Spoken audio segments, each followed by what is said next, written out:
ONG fondée en Italie en 1972, il y a 40 ans, présent dans 35 pays du monde sur les 4 continents. Sa vision est promouvoir la dignité de l'homme par des actions de développement. Sa stratégie, travailler avec le travail de proximité à côté des bénéficiaires. Sa méthode, travailler avec les partenaires institutionnels publics et privés et le corps intermédiaire de la société civile. Présente en Côte d'Ivoire depuis 2008 dans un programme d'appui aux orphelins et enfants vulnérables infectés ou affectés par le VIH-Sida et à leurs familles, nous nous sommes très vite confrontés au problème de renforcement économique de ces ménages, environ 6 000, et la problématique du secteur informel et de l'artisanat. Un secteur informel que, loin d'être marginal dans l'économie de ce pays, emploie une grande partie de la population et il a révélé toute sa potentialité dans les moments difficiles qui ont secoué le pays pendant 10 ans lors de la guerre civile et de la crise.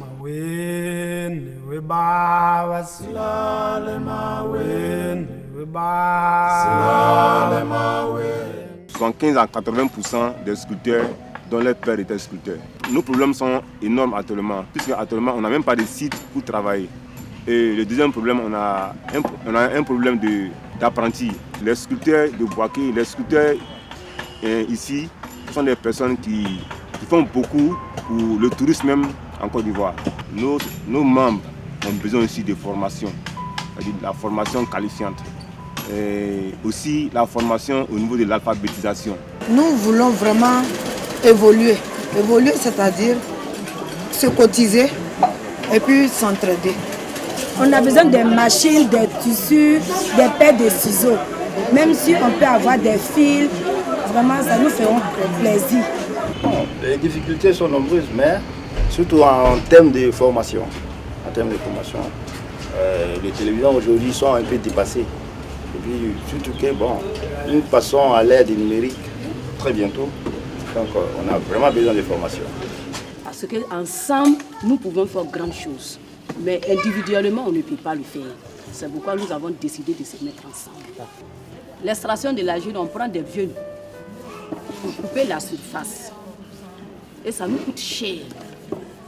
Quand ils coupent la surface, ça nous coûte cher. Et maintenant, il faut prendre ces mêmes jeunes encore pour creuser. Quelquefois, le trou peut tomber sur ces personnes-là. Et c'est dangereux. Notre problème, c'est la porte. Parce qu'on met des briques pour fermer. Si on peut nous donner des portes pour ouvrir et puis fermer, ça nous intéresse. La plupart, les 80% de ces femmes-là ont perdu leur mari lors d'événements que vous savez qui s'est passé en 2002 en Côte d'Ivoire. Je crois que ce projet va combler un grand vide. Et puis en aidant un artisan aujourd'hui dans la région de Bouaké, vous avez aidé minimum 10 personnes. Parce que chaque artisan a minimum 10 personnes à sa charge. Ce projet vient ici pour renforcer la chambre régionale même des métiers. Parce que ce que la chambre doit faire n'arrive pas à le faire. La loi nous demande dans un premier temps d'identifier les artisans, l'identification des artisans pour savoir exactement le nombre des artisans en exercice en Côte d'Ivoire. On aboutit sur le fait qu'on doit être unis dans le travail.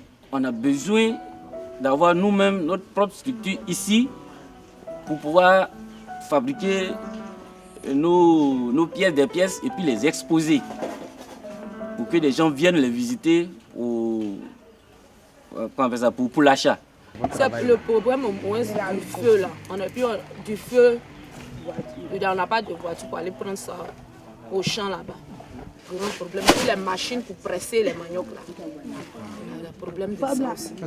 À construire notre maison de moulins. On a besoin de formation parce que nous, au niveau de la teinture par exemple, la teinture que nous utilisons là, les gens nous reprochent un peu partout. Parce que après avoir fini le paille, on va vendre. Quand on va vendre maintenant, le paille, disons, ça déteint, soit on le met dans l'eau, tout est mélangé. Donc, normalement, la fixation de la couleur même, c'est ça qui nous préoccupe. Sur l'école, par exemple, l'année scolaire arrive, on a des difficultés. Même, tu vas mettre les pailles là-bas. Si on n'a pas acheté ces pailles là, tu ne peux pas inscris ton enfant. L'argent de notre caisse commune, on prend pour réparer nos pompes villageoises, les travaux de l'école. Après la guerre, il y a eu beaucoup de problèmes et on a tout perdu. Mais bon, on s'est relevé parce que c'est notre métier. Il faut qu'on se batte pour avoir de quoi manger et de quoi s'occuper de la famille. Donc nous nous sommes reconstitués pour revenir et mettre cette association-là en place pour pouvoir demander de l'aide un peu partout pour nous remettre sur pied. Le centre social aura pour mission d'accompagner ces jeunes au plan psychologique en vue de les amener à être équilibrés et à se prendre en charge. Le centre social aura également pour mission d'accompagner ces jeunes en faisant les visites à domicile en vue de déceler les problèmes réels auxquels ils sont confrontés et chercher la réponse appropriée à ces problèmes. Dans le cadre de nos activités de soutien avec les personnes vivant avec le VIH/SIDA, aujourd'hui nous avons 625 personnes adultes soutenues et si on va ajouter au nombre d'enfants, nous avons 1465 OEV aussi soutenus. 147 personnes sont artisans, c'est-à-dire plus de 25%. Mais malheureusement, bon nombre sont à la maison parce que la maladie ne les permet pas de comprendre leur activité. Étant malades, n'ont plus les ressources pour répondre à leur activité. Donc le projet artisan, pour nous, est une aubaine pour apporter un plus et pour soutenir ces personnes-là, pour les permettre de répondre, d'avoir goût à la vie. Parce que l'ONG Fangoan a un amour de vivre, c'est-à-dire aimer la vie. Et ce projet vient pour redonner vie à ceux qui étaient assis, qui n'avaient plus ce que faire, de revivre à nouveau. Concernant le projet artisan, nous mettons plus l'accent dans le domaine social sur la protection, l'éducation, le psychosocial. Avec nos artisans qui font environ 45% de la population ivoirienne. Donc ça veut dire si vous prenez les Ivoiriens, vous avez au moins 8 millions d'artisans. Sans l'artisanat dans l'économie d'un pays, rien ne bouge. Et dans un pays, quand tout le monde connaît le droit et quand le droit est appliqué, l'économie y va. En 2014, l'Union européenne a demandé qu'on lui soumette des projets qui s'intéresseraient à l'amélioration des conditions de vie des personnes qui dépendent du secteur informel. Ce projet sera réalisé dans les localités d'Abidjan, de Yamoussoukro et de Bouaké. L'originalité de ce projet repose sur l'intervention d'une diversité d'acteurs, notamment une chambre consulaire, une ONG internationale, des ONG locales, des associations d'artisans, des centres sociaux. Tout ceci pour permettre aux résultats du projet d'être pérennisés par ces différentes entités, même après l'intervention d'AFSI et de l'Union européenne. Le but de notre projet est de contribuer à l'amélioration des conditions de vie et de travail des artisans du secteur informel, mais surtout avec une attention particulière à ceux qui sont infectés ou affectés par le VIH/SIDA. Directement, 5000 artisans et leurs familles vont bénéficier de ce projet.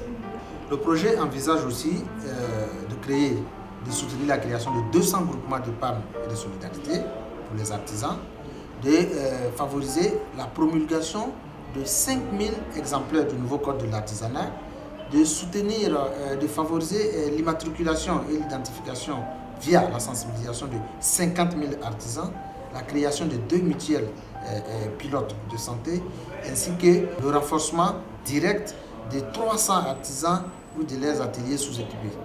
En conclusion, nous pensons que ce projet puisse, par le renforcement des capacités des artisans, permettre à eux et à leurs familles d'y sortir de la précarité et de s'intégrer davantage dans la vie économique du pays.